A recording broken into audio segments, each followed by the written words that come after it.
says, very far outside. Yeah, baby, she is gonna do it.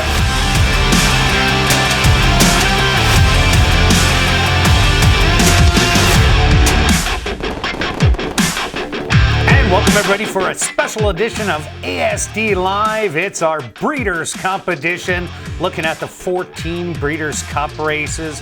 5 of them taking place on the Friday, followed up by the 9 races at our Breeders' Cup on the Saturday, all taking place at Del Mar in California. Stretch, of course. You've been to these Breeders' Cup events, and first off, let's touch on the weather. What is the forecast for the weekend as we are pre-taping this early? Yeah, so basically we've got the forecast on the Friday. It's 68 degrees Fahrenheit, and maybe a little higher by the later in the afternoon.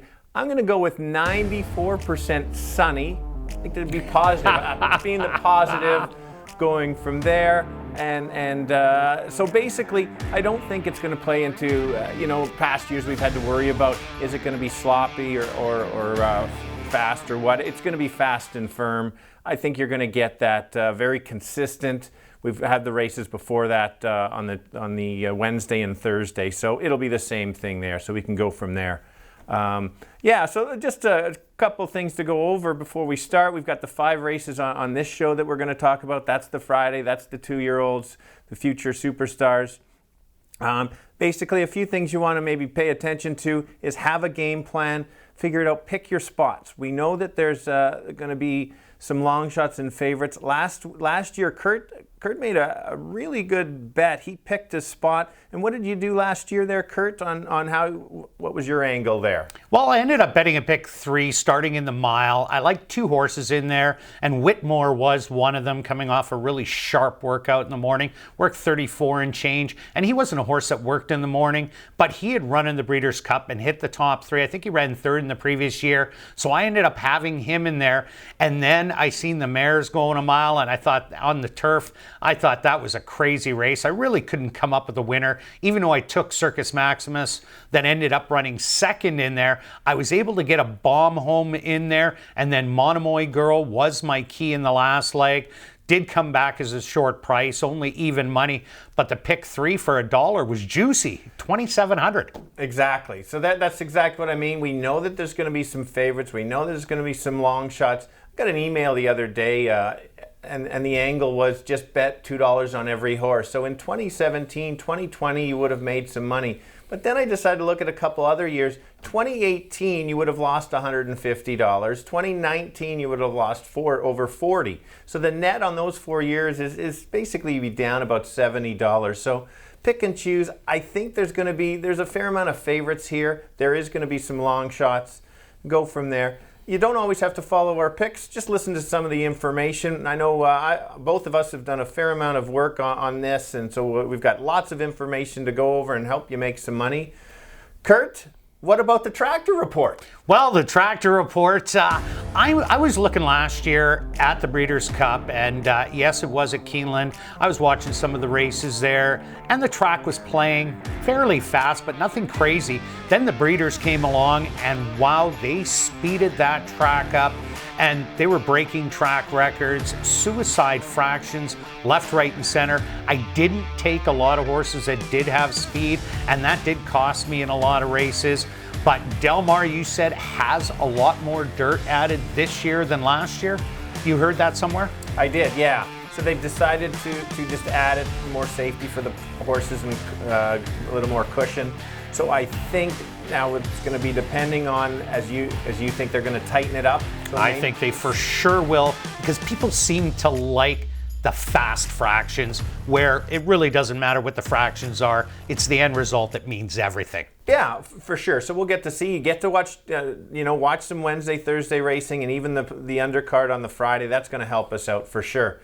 I'm ready. Kirt, ready? So am I. Well, let's kick it off. We start at race 6 at Del Mar. It's the Breeders' Cup Juvenile Turf Sprint for 2-year-olds, of course, as all the races are for 2-year-olds on the Friday night. We're going to start it off going 5 furlong stretch. Who do you like? Okay, well, we're kicking off the marathon of the 14 races with the tough one. This race has only been run 3 times. There's not a lot of trends to go with. We've got, 5 furlongs, 12 horses. Take note, the Euros, basically on the 5 furlongs, are just running straight races. They don't have the turns, so you've got to figure out, can they handle the turns? Wesley Ward's got 3 runners in here. He's got 2 speed and 1 closer. And so far, that in the Del Mar turf races, at least the short ones, it has been a speed bias, and you want to kind of be quite close. If you get too far back, it's hard to get up, and maybe you're just running for 3rd or 4th. I'm going to start with a big question here on Kirt, just because there's a nice trend in this one. There is a jockey in here that has 28 starts that has not won a race. I'm going to give you a hint. He's riding in this race. He might be on the favorite. Guesses?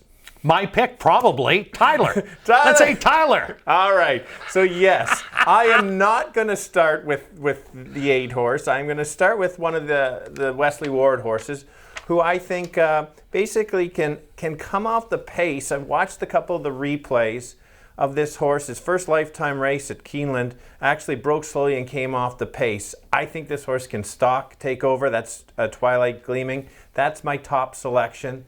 And then my second selection is the 7. I did watch the replay, had enough trouble, should get being a little bit closer. I'm going to need 6-1 at least, because he hasn't tried the turn yet. And just of note, Kirt, on the replays, a couple things. You can watch them on YouTube, or you can also watch them on HPI. You won't get them in the horse's name. You've got to go to that race day. Go to race day. So, for example, a Newmarket race, those are easy to find. You look at, let's say, October 8th, hit the Newmarket, look under the results and watch it. They're all right there. Saves a lot of time. And then my third pick, I can't leave out, but that 0 for 28, I think Tyler's going to be worried about it all week, just like Kirt is about to win. You're going to tell him why he's going to win. So I've got it 6, 7, 8, a couple other long shots, 2 and 5. Kirt? Yeah, I did go to number 8, Averly Jane. I just really like the way this horse has been running this year. The last start, this horse blades the early fractions and just carried on to an easy win. He had gears left that he didn't use. And if you can rock it down there in 21 and 3 without even pushing the horse, if Tyler wants to use a little extra early speed, he probably has 20 and 4 speed that he could use in here. I did watch the replay after. Tyler was absolutely beaming, saying this is one of the quickest horses he's been on.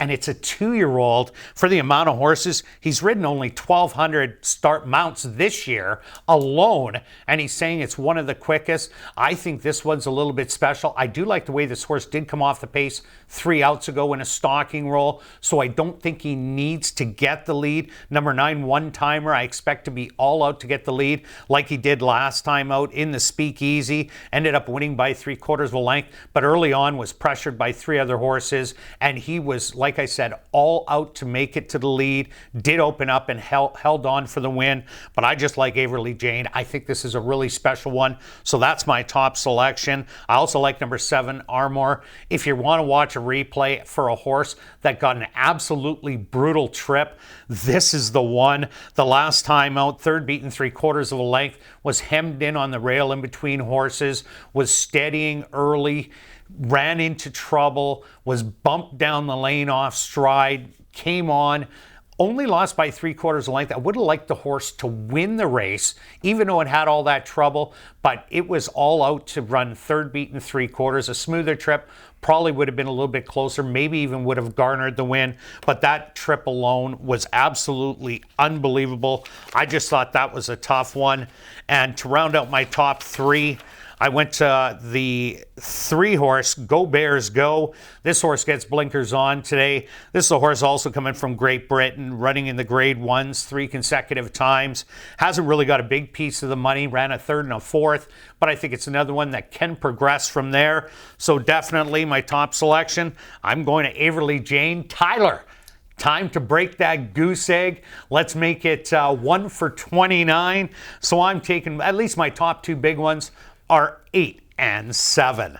Now we're going to carry on to race number 7. It's the Breeders' Cup Juvenile Fillies, Grade 1, of course, going 1 mile and a 16th. There should be a massive favorite in here. Stretch, who do you like? Yeah, okay, at least this race we have a few less unknowns, but remember they are 2-year-olds. They've had 2 or 3 races. We know that they can improve quite a bit in here each race and go from there. I actually do like a horse quite a bit in here, and she's not the favorite, and that's the 5 Jujube's Map. The horse has been around 2 turns. I like the replay. This horse didn't get the lead. The jockey had to kind of pull back and then get out around. I think the same thing potentially can happen. I like that there was some problems early on, and the horse just looked like a monster. My figures have this horse 4 lengths better than the 6, in fact, and based on the price, the 6 absolutely deserves to be the favorite. A couple things though is first time going 2 turns, and so you just that adds a little bit. Now, of course, if the horse does get a breather, watch out. I've got it down to the 2 horses. I've got it 5 and 6. I'm not going to leave out the 6. That would be silly. And then, of course, I need a price horse in here, and that usually happens in these couple races. And that's the 3. Horse will be sitting at the back, make a late move, and go from there. Small field, but I could maybe pull a Kirt here and try a $10 or a $20 tri-wheel here. So I'm going to go 5, 6, 3, Kirt. Yeah, Stretch, I'm looking at it the same way, but I do like the big favorite, Echo Zulu. What I'm looking at is pace of the race. Who's going to go to the lead? Well, Echo Zulu will. I'm not sure if anybody does have the early foot. Juju's Map could, but I don't think will. And Hidden Connection is the only other one, and I don't think that one's fast enough. So that puts Echo Zulu on the front all alone, and I think that's where the race is going to be won. Soft early fractions. I expect the half mile not to go in blazing speed, so I think it's going to be reserved. Rosario takes over, which I'm kind of surprised at. That's a horse did win with Santana 3 times. Now Rosario, even though I love Rosario being on the horse, this horse had easy leads in each one. I think it gets an easy lead again. It did win by 7, and it was never in doubt at any given point. This is another one. There was gears left on the horse. I think it's to the front and long gone. Juju's Map, the other horse that you like on top. This horse I also like. There is no doubt about it. Won that last race with the greatest of ease. Has tactical early speed. Could have gone to the lead if it wanted to, but it just decided to sit back in second. I think this is a kind of horse that could go after Echo Zulu. But if it does, I think it's going to set up for someone else. I think he's going to take that stalking trip, try and pressure, but I think these 2 are just the best. So I took 6 and 5, and to round out my top 3, I went to number 4, Terabee, very lightly raced, did win the first outing easily by 5, then ran second to Echo Zulu, but I just liked that effort that it did show for the second lifetime start. I think it'll be much better third time, so that's why I took 6, 5, and 4. Now we're going to carry on to race number 8. It's the Breeders' Cup Juvenile Fillies Turf. They're going to tackle the 1 mile distance, and Stretch, this looks like a little bit of a wide open affair. Absolutely. You're reading my notes. This is completely a wide open race. I've got to give you my picks. I'm in the pick 4 in that I've got upwards of 6 horses in here.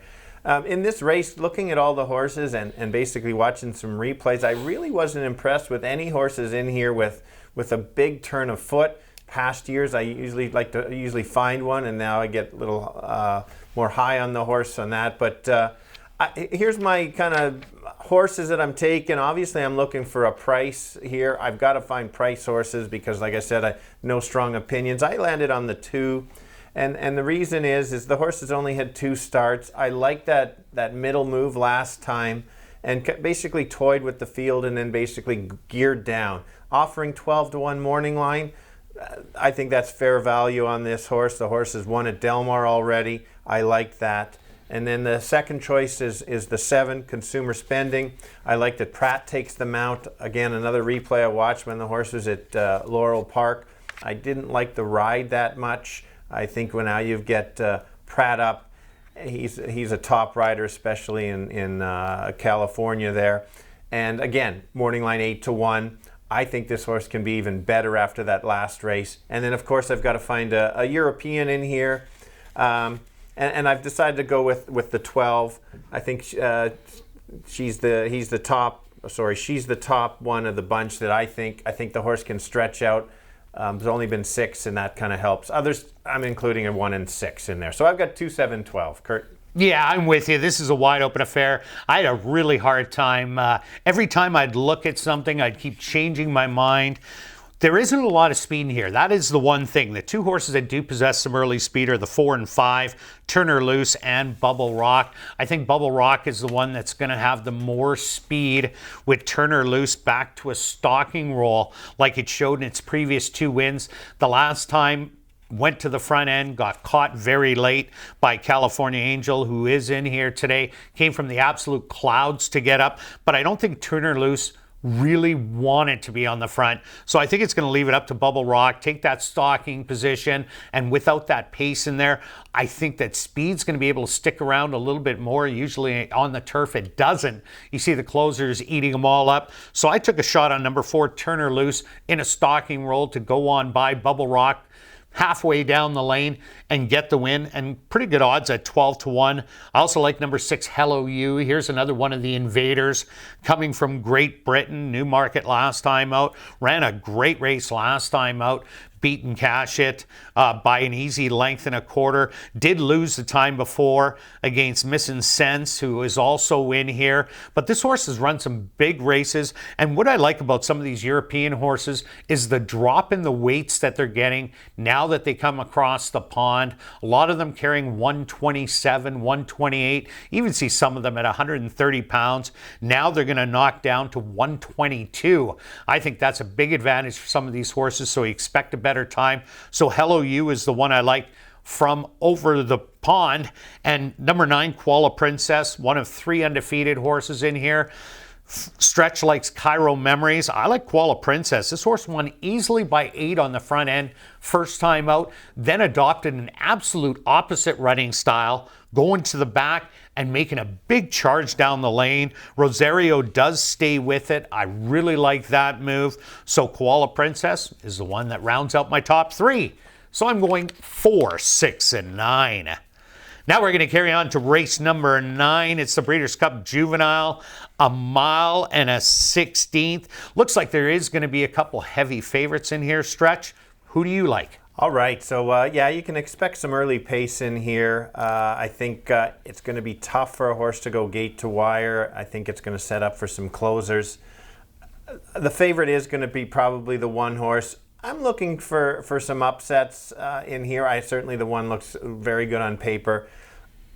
Basically, if the dirt is not a speed favoring, and even if they get it a little tightener, I think it's still going to favor some closers. I watched this race last time. I thought the horse was just too far back. Made the move, and then green in the stretch, and then watched the end of the replay. Absolute great gallop out past the other horses late. That's why I wasn't a big fan of the ride. Kent's going to get DeSormo's going to get another chance to give this horse a better ride. 2 back, one going away. And so that's my top selection. Morning line of 20 to 1. I think at least this horse is in the money somewhere. And then the second choice, of course, I wouldn't leave this horse out, and that's Jack Christopherson. Now the horse has not been 2 turns. We saw Jackie's Warrior, similar to this last year, not be able to get the distance. I think this horse probably can get the distance. I was impressed with how powerful this horse was late. And I'll let Kirt talk more about that. And another long shot I got, another 20 to 1, and that's Double Thunder. No relation to the double, who's the double time or whatever this says. Yes, no relation to Double Time, the Manitoba bred. That's correct. But I like Pratt that takes them out, adds blinkers. I think, again, we've got another deep closer. If we get that early pace battle, these horses can set it up. The 12 is the other favorite. I don't like the post position out there. I don't think the horse can clear. If you do, the horse can. The talent is there, but needed inside post. That's why I've got 3-1-5. Yeah, a couple big long shots on there. Kirt, your selections? Well, I did go to the big favorite in here, Jack Christopher, because this horse has run 2 massive races. Broke the maiden at Saratoga, absolutely for fun by 8, then went in the Champagne, and this horse sat behind the leaders. And when Ortiz said time to go, the horse did it all by itself, and that's what I like. The horse that ended up running 3rd in their Wit won the Sanford and was 2nd in the Hopeful, the Grade 1 at 65 cents on the dollar. So Jack Christopher, yes, it beat Command Performance. You look at that, that was a horse that still hasn't broken his maiden, but the horse that ran 3rd was legit. So you really got to look at that part. And Jack Christopher already gone around 2 turns, an extra 16th of a mile, draws inside. I think has an absolute perfect draw in here.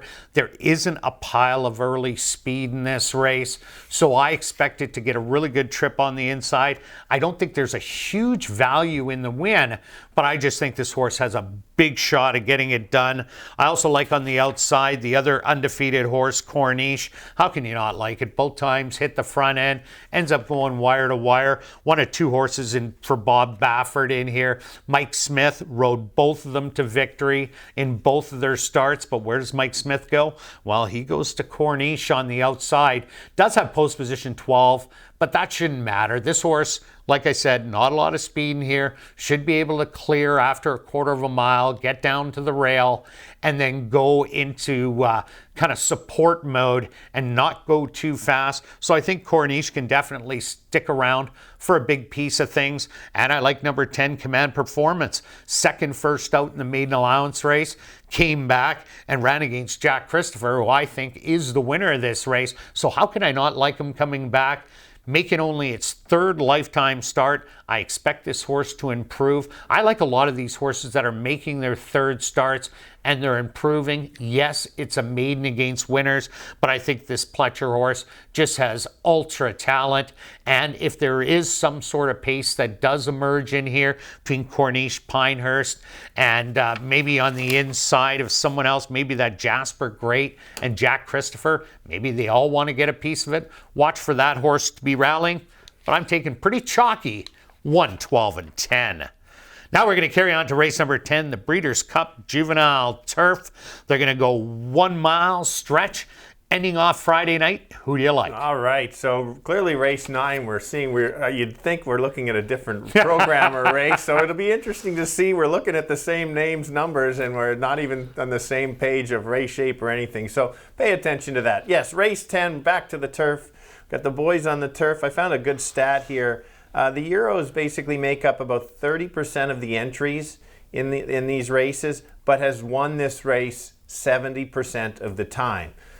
We've got Mark Casse in here with 3 of them, Charles Appleby with 2. I've decided I'm going with Charles and his selections in here, and that's the one, Modern Games. I like how this short horse showed some nice turn of foot a couple back. Last time kind of chased. It was a weird kind of race. There was, I believe, 6 horses in there, and they were separated in twos, and a straightaway. And he pulled away. I think he's going to be a stalker this time. So that's my top selection there. I then went to the 2 horse and almost had the top selection. Kirt made a good point off air that maybe there wasn't that much in the races at the Woodbine, and that's a fair point. I just think it was a nice, at least a workout race. I liked how the horse came off the pace. You get Frankie up, and he wins races. He's ready to go. And then after that, I'm now looking for the best of the rest on the North American horses, and that's the 10.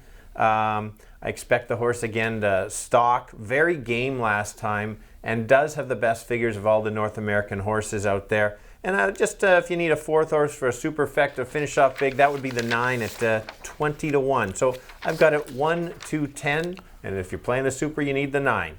Kirt? Yeah, Stretch. I went everything coming from overseas. I started with the 14 horse. Yeah, they don't win very much from out there, but that's the way I go. This horse has run very well. Tabawi Legend won at first asking, then came back, ran a good race against Royal Patronage. Horse ended up winning that grade 3, came back to win its very next start, and then ran a good race, running second to Native Trail, and actually had the lead as Native Trail was at the back of the field and had to weave its way through through to get that win. Native Trail was undefeated after that race, so it was 4 in a row for Native Trail. This horse draws outside, has tactical speed, so I expect it to be in the mix. The outside post position, yes, it is a little hampering, but again, not a lot of speed in here, so I think it'll be able to get some good position. If I'm getting 4-1, I like this horse. Under 4-1, I don't like it as much as a big win play, but if I'm getting 4, expect me to playing this horse fairly hard. And also, I do like the 1 Modern Games. That was a wild race, as you said that last time. 3 groups of 2, a trailer and a lead horse. It looked like 3 different races in one, and Modern Games ended up drawing off to win easily. I think this horse is a legit contender, draws the inside, always an advantage. Going off those 7 furlong races, the mile won't be a problem. And then my bomber of the Friday night card, number 7, Great Max. This is a horse that's run against Native Trail twice, and of course been defeated in each of them. 5th beaten 6 and 5th beaten 4, but that is no disgrace, running against an undefeated horse and getting beat. But what I do like, blinkers on today. I love those little equipment changes on horses. These European horses seem to have an advantage because they have a lot more races under their belt than the local horses. So I'm going as Great Max, 20-1 morning line to round out my top 3. 14, 1, and 7.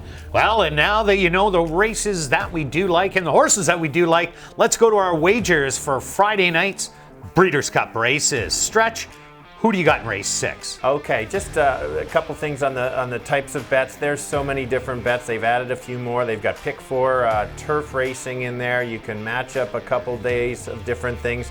Not going to go into all of that. It's something you certainly want to check of the different prices. Depending if you're in Canada, pick 4s are 60 cents. In the States, they'll be the 50 cents, and depending on what other countries. So let's start in race 6. As mentioned, it was a tricky race, very tricky race for me to start. So I've got 2 bets. We're going to do I'll start with just the now race, and that's a $3 exactor box, 6, 7, 8. That's $18. And then, of course, let's play a pick 3. As mentioned, wide open. I've got a bunch of horses. You can see I've got 1, 2, 6, 7, 8, 9. I'm going to use the 5 and the 6. Remember, 5 is my top selection. And then I've got another 6 horses in the last. As you can see, 2, 5, 6, 7, 12, 13. 60-cent bet is $43.20 is my pick 3. Kirt, what's your bet on race 6? Well, race 6, I spent a little bit of money. I've been saving up since the end of the thoroughbred meet here at Assiniboia Downs. And I went after the 60-cent pick 5. I ended up taking 2 horses in the first leg, the 7 and 8. And then I keyed the 6 in the second leg.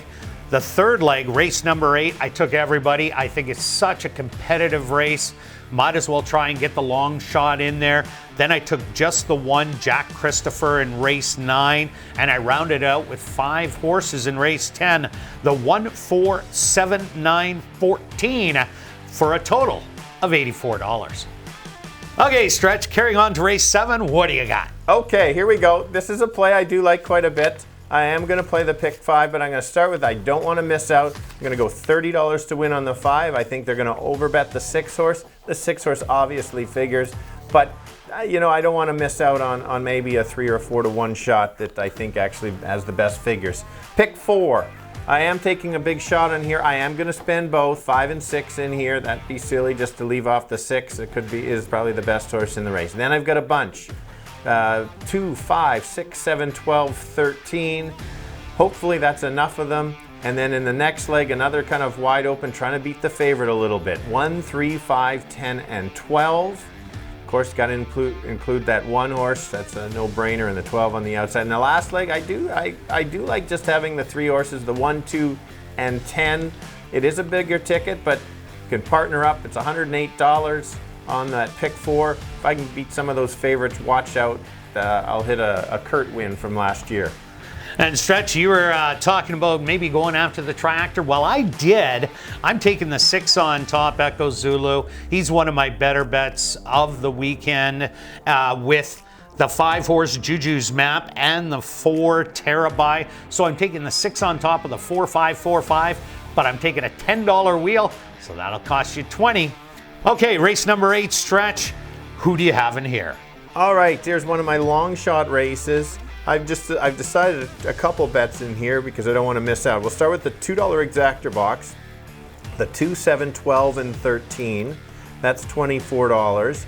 I'm not going to miss out on my 12 to 1 shot that might even be higher, so I've got a $10 to win on the 2, and just in case he can't get up, I got 20 to place on the 2. Total bets on the race, $54. And myself, I'm going after a pick 3 in here, a 60-cent pick 3, as I do have Jack Christopher keyed on a couple tickets. I thought I'd spread a little in the late pick 3 just in case. So I ended up loading up this 8th race also. I have all in my pick 5, but I got 3, 4, 6, 9, 11. And then in race 9, the 1, 10, 12. And then rounding it out with the 1, 7, 14 for a total of $27. Okay, Stretch, over to race number 9, the Juvenile. Who do you have in here? Okay, another long shot race. We've kind of switched roles on this Breeders' Cup Friday. Kurt, I've got an exactor box, 1, 3, and 5. $3 exact box, 1, 3, and 5. A couple long shots with the favorite. Even if the favorite wins and my long shot comes in, it's still going to return. I've got a smaller bet. I've got $5 to win on the 3 and 20 to place on the 3. 20 to 1 morning line, just get me to second place, and it really pays off. Total bets on that race is 33. And myself in here, I'm going after the triactor. I'm taking number 1, Jack Christopher on top. I'm taking the 10 and 12 for second, Command Performance and Corniche. And then for third, I am mixing it up with more than a few horses. I'm taking 3, 4, 5, 6, 10, and 12. That $2 tractor wheel will cost $20. You might want to move that 3 up into second, just saying, Kurt. But whatever, if you just want to spend that, just spend a little more and add that 3. I got a budget, Stretch. No more adding horses unless I hit early. All right. Love it. Okay, Stretch, over to race number 10 on Friday. What do you got? Okay, finishes it off. And I've got it's a bit of a wide open race, a few unknowns, but I do like my top 3 selections. I've got a $2 exactor box, 1, 2, 9, and 10. It's $24 to finish it off.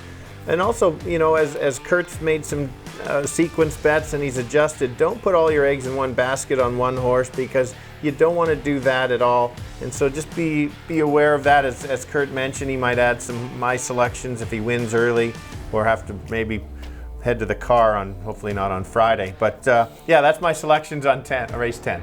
And myself on race 10, I like to do a box, a $1 exactor box. This is a box I like doing in races that are big and competitive. I did a 5-horse exactor box, 1, 4, 7, 9, 14. Taking those 5 horses, $1 exactor box, $20. The exactors are a good play in the breeders. You can get some great prices, $1 tickets, paying upwards of $100 to $200. So for a $20 investment, that's all I need in the last. Those 5 horses, 1, 4, 7, 9, 14. Good luck with all your Friday night selections, and may the racing gods be with you so you can cash a couple tickets.